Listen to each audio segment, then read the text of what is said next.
Hello বন্ধুরা, SSC Bangla চ্যানেলে তোমাদের স্বাগতম। আজ ধারাবাহিক মক টেস্টের 20তম পর্ব।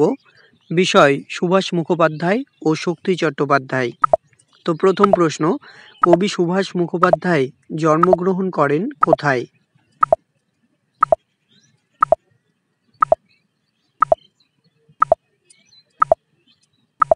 উত্তর হবে নদিয়া জেলার কৃষ্ণনগর। 2 নাম্বার, সুভাষ মুখোপাধ্যায় নকশাল আন্দোলনের সমর্থন করেন না বলে যে উপন্যাসটি লিখেছিলেন।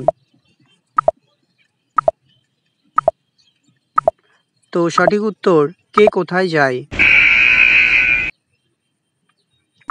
কেন এলো না কবিতাটি কোন কাব্যগ্রন্থের অন্তর্গত?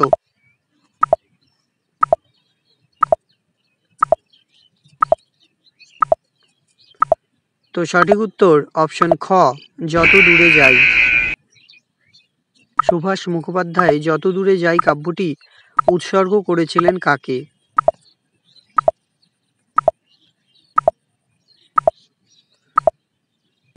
তো সঠিক উত্তর অপশন গ, অশোক ঘোষ। পরের প্রশ্ন, সঙ্গীত শিল্পী হেমন্ত মুখোপাধ্যায়কে সুভাষ মুখোপাধ্যায় তার কোন কাব্যটি উৎসর্গ করেন?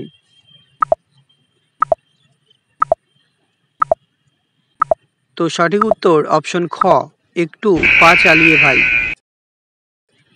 সুভাষ মুখোপাধ্যায় সাহিত্য একাডেমি পুরস্কার পান কত সালে?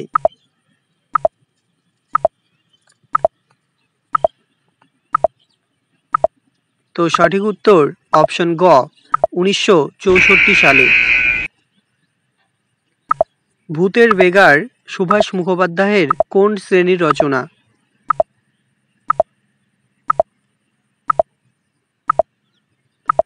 তো সঠিক উত্তর অপশন খ, অর্থনীতিমূলক রচনা। শক্তি চট্টোপাধ্যায় আত্মপ্রকাশ করেন কোন কবিতার মাধ্যমে?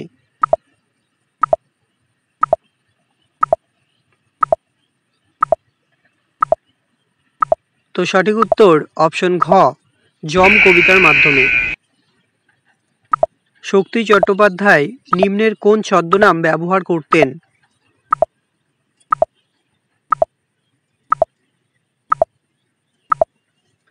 তো সঠিক উত্তর অপশন ঘ, অর্থাৎ সবগুলি। শক্তি চট্টোপাধ্যায় নীরেন্দ্রনাথ চক্রবর্তীকে নিম্নের কোন কাব্যটি উৎসর্গ করেন?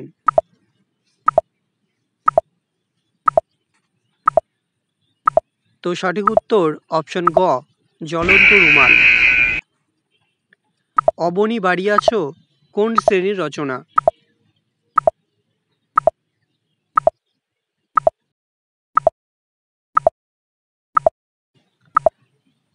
সঠিক উত্তর অপশন গ, উপন্যাস।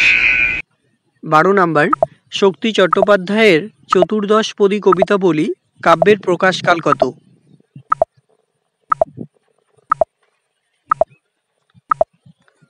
তো সঠিক উত্তর অপশন গ, 1970।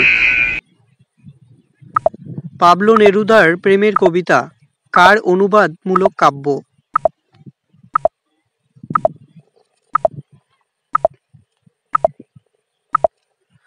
তো সঠিক উত্তর অপশন গ, শক্তি চট্টোপাধ্যায়।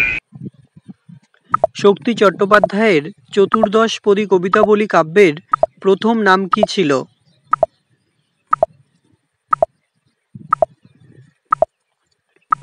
সঠিক উত্তর অপশন ঘ, অধপতন। শেষ প্রশ্ন, হে প্রেম হে নৈঃশব্দ কাব্যের প্রচ্ছদ অঙ্কন করেছিলেন কে?